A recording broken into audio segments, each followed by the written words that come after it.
সুপ্রিয় দর্শক, আসসালামু আলাইকুম। আশা করি আল্লাহ তাআলার অশেষ রহমতে আপনারা ভালো আছেন। বিপদ আপদ ও বালা মুসিবত থেকে মুক্তির কার্যকরী দোয়া। মানুষ নানা ধরনের বিপদে পড়তে পারে, ধেয়ে আসতে পারে বেদনাদায়ক কোনো কষ্ট। বিভিন্ন রকম বিপদ আপদ বালা মুসিবত জীবন তছনছ করে দিতে পারে। তাই বিপদ আপদ এসে গেলে তা থেকে বাঁচতে আল্লাহর সাহায্য চাইতে হবে। এখানে একটি চমৎকার দোয়া উল্লেখ করা হলো।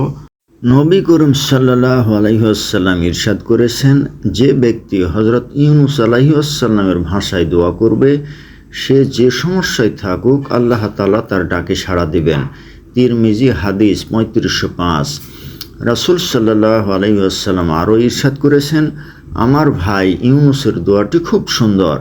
এর প্রথম অংশে আছে কালিমায়ে তাইয়্যিবা, মাঝের অংশে আছে তাসবিহ, আর শেষের অংশে আছে অপরাধের স্বীকারোক্তি।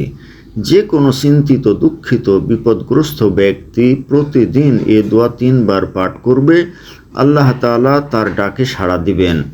কানজুল উম্মাল হাদিস ৩৪২৮। তো সম্মানিত দর্শক, দোয়াটি হলো লা ইলাহা ইল্লা আনতা সুবহানাকা ইন্নী কুনতু মিনাজ জালিমিন।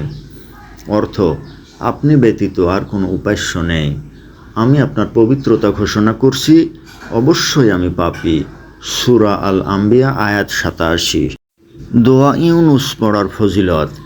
এ আয়াতে অর্থাৎ ৮৮তম আয়াতে আল্লাহ তাআলা ইরশাদ করেছেন, আমি নবী ইউনূসের প্রার্থনা মঞ্জুর করেছি, তাকে দুঃখ থেকে মুক্তি দিয়েছি। অনুরূপভাবে যে মুমিনরা এ দোয়া পড়বে, আমি তাদেরও বিভিন্ন বালা মুসিবত থেকে মুক্তি দিব। সূরা আল আম্বিয়া আয়াত ৮৮। তো সম্মানিত দর্শক, দোয়া ইউনূস আপনারা অনেকেই জানেন, ছোট্ট দোয়া।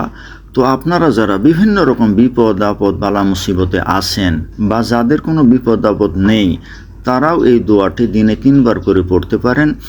এই দোয়াটি সাধারণত ফজর বা মাগরিব নামাজের পরে বা যে কোনো এক টাইমে পড়া ভালো। আল্লাহ তাআলার ধ্যানের সাথে, ইখলাসের সাথে যদি এই দোয়াটি কেউ পড়ে, তাহলে ইনশাআল্লাহ আল্লাহ ওই ব্যক্তিকে বিভিন্ন রকম বিপদ আপদ বালা মুসিবত থেকে অবশ্যই মুক্তি দেবেন। আল্লাহ তাআলা আমাদেরকে বিভিন্ন রকম বিপদ আপদ বালা মুসিবত থেকে মুক্তি দান করুন, আমিন। তো সম্মানিত দর্শক, ভিডিওটি ভালো লাগলে লাইক, কমেন্ট, শেয়ার করুন এবং আমার চ্যানেলটি সাবস্ক্রাইব করুন। আল্লাহ হাফেজ।